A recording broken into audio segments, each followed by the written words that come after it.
Hello everyone. Here we are going to read chapter number 8 from Honeycomb. Fire, friend and foe. Fire means आग, friend means दोस्त and foe means दुश्मन. जो fire है, जो आग है, वो हमारी दोस्त भी है और हमारी दुश्मन भी है.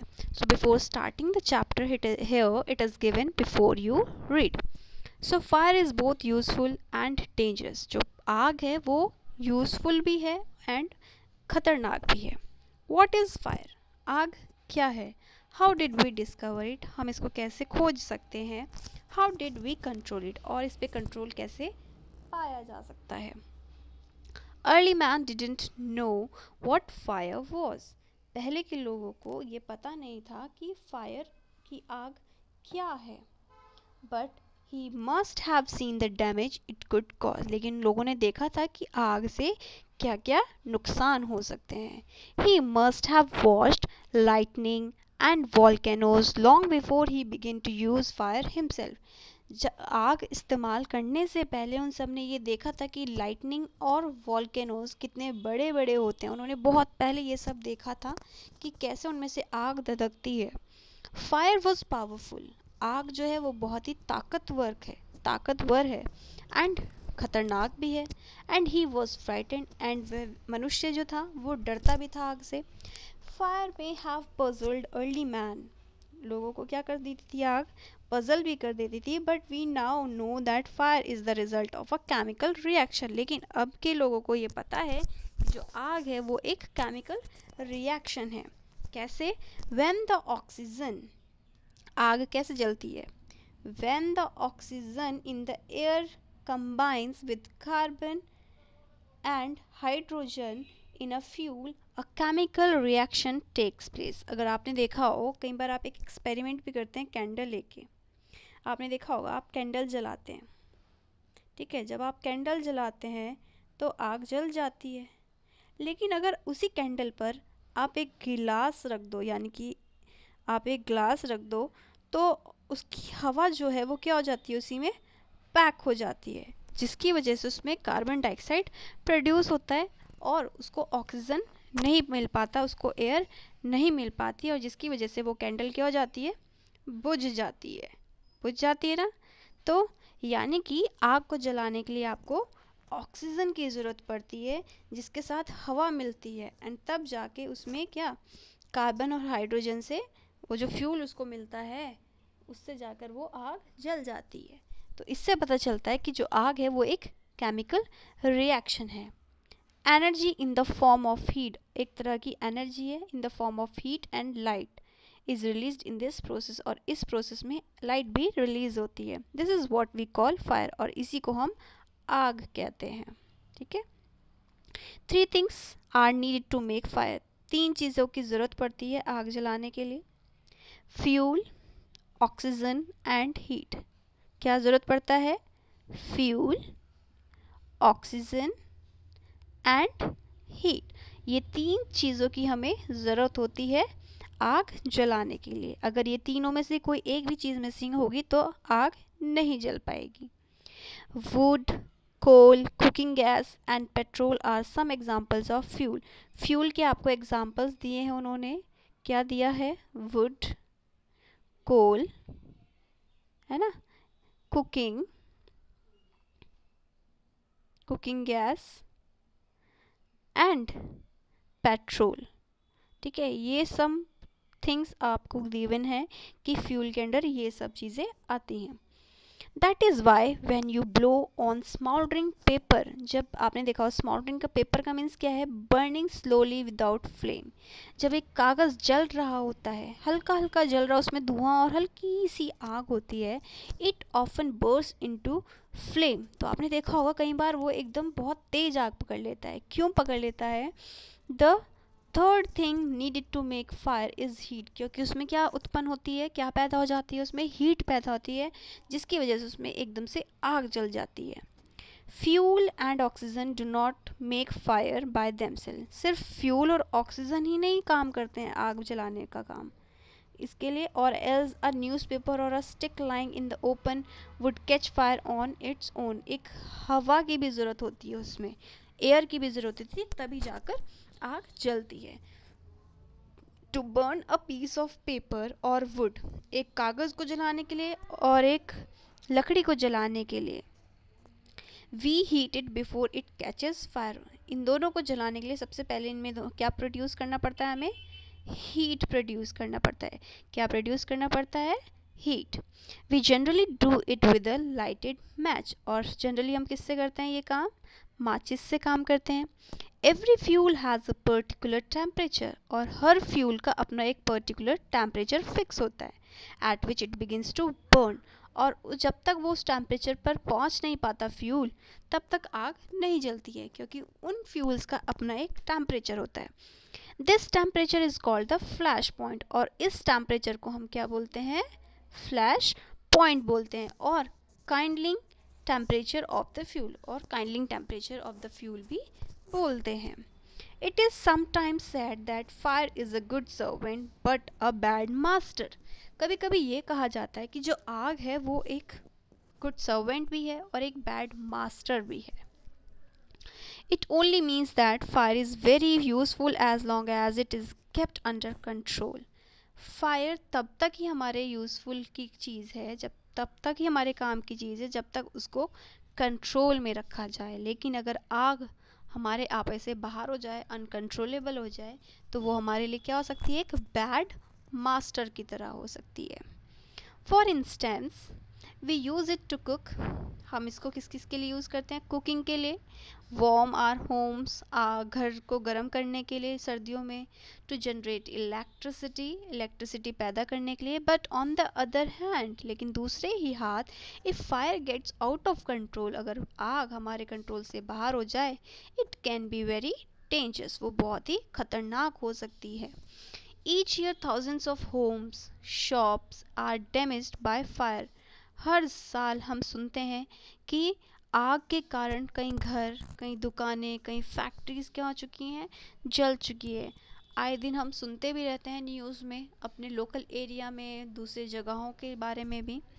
Vast areas of forest are also destroys, जो बड़े बड़े जंगल होते हैं वो भी आग की चपेट में आ जाते हैं। Hundreds of people are killed और इंजर्ड, लोग भी जलते हैं एंड वो इंजर्ड भी होते हैं। जानवर जो जंगलों में जल जाते हैं आग के कारण, वो भी बहुत बड़ा नुकसान होता है। Just as three things are needed to start a fire, जैसा कि हमें मालूम है कि आग जलाने के लिए हमें तीन चीज़ों की ज़रूरत पड़ती है। There are three main ways, तीन तरीके भी हैं। There are three main ways in which a fire can be put out, ठीक है, जिसमें क्या कर सकते हैं, आप उसको जला सकते हैं। In each one of the three things needed और burning it is taken away, अगर उनमें से तीन चीज़ कोई चीज़ निकाल दी जाए। For example, we can take away the fuel if the fire had no fuel to feed on, no burning can take place. अगर आपको क्या करना है, आपको तीन तरीके दिए हैं ना यहाँ पर, in which a fire can be put out, जिसमें आग को बुझाया जा सकता है। मैंने आपको ऊपर भी बताया था कि अगर उन तीन चीज़ों में से कोई एक चीज़ मिसिंग हो तो आग नहीं जलेगी। तो वही आपसे कहा है यहाँ पर कि for example we can take away the fuel, हम अगर फ्यूल निकाल दें। If the fire has no fuel to feed on, अगर फायर जलाने के लिए फ्यूल नहीं होगा तो no burning can take place, तो आग नहीं जल सकती है। We often let a fire die out simply by not adding more fuel to it, अगर हम उसमें और फ्यूल ना ऐड करें तो वो नहीं जलेगा, ठीक है। फिर क्या है सेकंड वे, आपको सेकंड वे भी दिया हुआ है, putting out a fire, fire बुझाने का।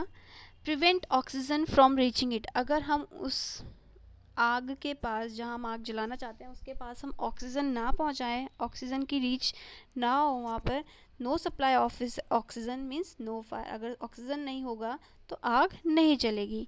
Small fires can be put out और स्मूदर्ड, हल्का सा धुआं उठेगा and carbon dioxide is use to extinguish fire, और उसको बुझाने में मदद करेगा। It does not allow oxygen to reach the burning material, और कार्बन डाइऑक्साइड ज़्यादा होने की वजह से उसके पास ऑक्सीजन नहीं पहुंच पाएगा। The third way of putting out a fire is to remove, तीसरा तरीका क्या है आग बुझाने का, आग ना जलाने का, अगर हम उसमें से हीट हटा दें, अगर अगर हम आग जलाना चाहते हैं, अगर हीट मीन्स उसका टेम्परेचर उस तक ना पहुंच पाए तो आग नहीं जलेगी। If the temperature can be brought down, अगर टेम्परेचर स्लो कर दिया जाए तो आग नहीं जलेगी। जब फ्लैश पॉइंट नहीं होगा तो आग नहीं जलेगी। The fuel stops burning, fuel अपने आप ही जलना बंद कर देगा। You blow on a burning matchstick और a candle to put it out, चाहे आप कितनी कोशिश कर लो माचिस जलाने की, कैंडल से जलाने के लिए, वो आग नहीं जलेगी। इन डूइंग सो, और ऐसा करने से, you remove the hot air around the flame bringing down its temperature below the flash point and the candle goes out. जब आप इस टेम्परेचर को नीचे लाने की कोशिश करेंगे तो अपने आप ही कैंडल क्या होगी, जल नहीं पाएगी। Sometimes sometimes water is spread, कभी कभी क्या हम आग बुझाने के लिए क्या करते हैं, वाटर का इस्तेमाल करते हैं। इट एब्जॉर्ब्स हीट, क्या करता है वो पानी, हीट को एब्जॉर्ब करता है। Fuel from the burning fuel, जो बर्निंग फ्यूल होता है उसमें से हीट को एब्जॉर्ब करता है एंड उसके टेम्परेचर को गिरा देता है। The blanket of water also cuts of the supply of oxygen, और जो ये पानी की जो चादर मीन्स जब हम पानी डालते हैं तो जो ये पानी है ये क्या करता है काम, ये ऑक्सीजन की सप्लाई को रोक देता है। And the fire is extinguish, और फायर बुझ जाती है। Some fires can not be put out with water, लेकिन कुछ आग ऐसी होती हैं जिन्हें पानी से बुझाया नहीं जा सकता। If water is spread on to an oil fire, the oil will float to the top of the water and continue to burn. कुछ ऐसी आग होती है जो पानी से नहीं बुझाई जा सकती, जैसे कि अगर पानी में आप sorry if water is spread on to an oil fire, अगर पानी में उसमें फायर में ऑयल है और पानी में ऑयल है तो वो आग नहीं बुझ सकती है। वो जो तेल होगा, जो ऑयल होगा, वो और ऊपर सतह पे पहुंच जाएगा पानी के, जिसकी वजह से जो आग है वो कॉन्टिन्यूसली जलती रहेगी। This can be carrying the burning oil with it, and इसकी वजह से क्या होगा, जो ऑयल है, बर्निंग तेल जलता हुआ है, वो ऊपर सतह पर पहुंचता जाएगा एंड फायर को फैलाता चला जाएगा। कैसे, आपने देखा होगा कई बार, अगर आप मूवीज़ में देखते हो, मिट्टी तेल अगर कोई फेंकता है, मूवीज़ में दिखाते हैं ना विलन वाला रोल, तो उसमें मिट्टी तेल जहाँ जहाँ उनके ऊपर गिरा होता है सड़क पर, तो वहाँ वहाँ वो क्या होती है, आग की लपटें वहाँ वहाँ तक फैलती चली जाती हैं। Water should also not be used on fires caused by electrical appliances. कई बार इलेक्ट्रिकल अप्लायंसेस को बुझाने के लिए, जब इलेक्ट्रिकल अप्लायंसेस में आग लगती है तो पानी का इस्तेमाल नहीं किया जाता है। The person spraying water might receive an electric shock, अगर वो व्यक्ति इलेक्ट्रिकल अप्लायंस को बुझाने की कोशिश करेगा पानी से तो उल्टा उसी को इलेक्ट्रिक शॉक लग जाएगा और वो उससे मर भी सकता है। A carbon dioxide extinguisher is the best thing to fight an electrical fire. सबसे बेस्ट एक्सटिंग्विशर क्या है आपका, कार्बन डाइऑक्साइड, इलेक्ट्रिकल अप्लायंसेस को बुझाने के लिए।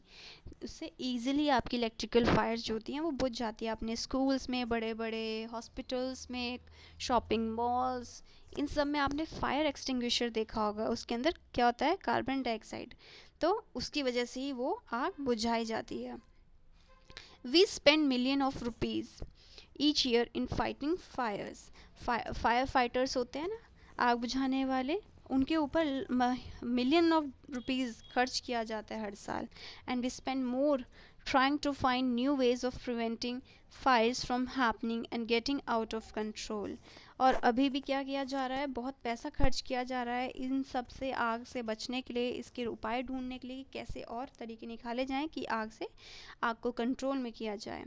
On the whole we have learn rather well to control fire and put it to good use in our daily everyday life. और हमने अभी पूरा जो पढ़ा है उसमें हमने ये देखा कि हम कैसे आग को कंट्रोल कर सकते हैं, उसका कैसे इस्तेमाल कर सकते हैं अपनी दैनिक जीवन में।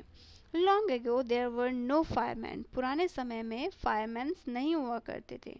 व्हेन फायर ब्रोक आउट, जब आग जलती थी, आग लगती थी, everybody became a firefighter, हर कोई व्यक्ति क्या बन जाता था, फायर फाइटर बन जाता था। पीपल फॉर्म्ड ह्यूमन चेन्स, लोग चेन बना दिया करते थे, एक के बाद एक लाइन में खड़े हो जाते थे ताकि वो क्या कर सकें, एक दूसरे को पानी की बकेट पास करें और जल्द से जल्द आग को बुझाने की कोशिश करने लग जाते थे। नाउ देयर आर लॉज, क्या है, लेकिन अब क्या है, इसके क्या रूल बन गए हैं, लॉज बन गए हैं about building construction which ensure that space is left between buildings to reduce the fire risk. Buildings को इस तरह से बनाया जाने लगा है कि उनके बीच में एक गैप छोड़ा जाए ताकि आग लगने के चांसेस कम से कम हों. एवरी न्यू बिल्डिंग, हर नई building, specially a public place, जो पब्लिक प्लेसेस होते हैं, must ensure observance of fire prevention norms.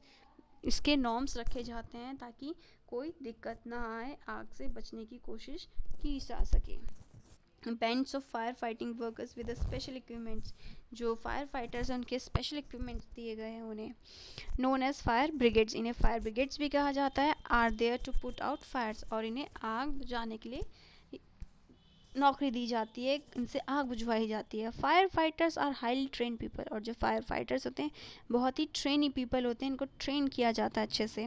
They possess many skills, उनको बहुत अच्छे अच्छे कौशल सिखाए जाते हैं, स्किल्स सिखाई जाती हैं. दे कट ऑफ इलेक्ट्रिसिटी सप्लाई, कैसे इलेक्ट्रिसिटी सप्लाई करना है, कट करना है ताकि वो शॉक से बचा सकें सबको, डेंजर्स से बचा सकें, एक डेंजर्स की दीवार को तोड़ सकें. How to spray water and other materials to bring fire under control, कैसे उनको मटेरियल का इस्तेमाल करना है कि कैसे वो आग को कंट्रोल में ला सकें. They are also train in first aid, so that उन्हें फर्स्ट एड के लिए भी ट्रेनिंग दी जाती है ताकि अगर किसी को कोई चोट आ जाए, कोई बर्न हो जाए, किसी के जल जाए, तो कैसे उन्हें स्मोक से बचाया जा सके, कैसे फर्स्ट एड की हेल्प से उनकी हेल्प की जा सके. The discovery of fire and its uses helped early man to cope with nature better and gradually adopt a settled mode of life. जो आग की खोज है, its uses help early man to cope, जो early man थे, आदिवासी थे, उनके लिए क्या, उनके लिए एक हेल्पफुल बन गई थी, कैसे वो मैनेज करें, इसके साथ डील करें बेटर तरीके से, to settle their mode of line, कैसे अपने जीवन का यापन कर सकें. फायर इज स्टिल वर्शिप, आग को अभी भी पूजा जाता है दुनिया के कहीं ना कहीं, किसी ना किसी बहुत सारे हिस्सों में. Fire is indeed a friend, fire क्या है, एक तरह से दोस्त भी है, but as we know it can be dangerous enemy once it get out of control, लेकिन हम जानते भी हैं कि अगर ये आउट ऑफ कंट्रोल हो जाए तो ये हमारे लिए खतरनाक दुश्मन के रूप में भी साबित हो सकती है. I hope you have understood this chapter. You can find out the question answers of this chapter. Bye bye, take care.